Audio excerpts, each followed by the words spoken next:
A common trick I'll do when 3D printing large prints or prints that I expect are going to take a long time, or anything mechanical that I want to guarantee won't warp off the build plate.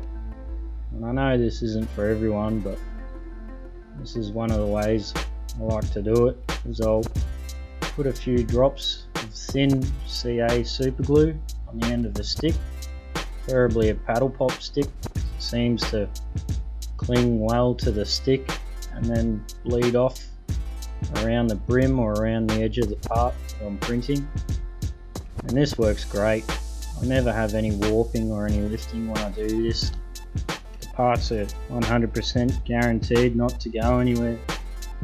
It's also good too, I find that if I put down a layer of hairspray, the hairspray is water soluble, so when I clean the build plate it comes straight off. Thanks for watching. If you enjoyed the video, like, share and subscribe.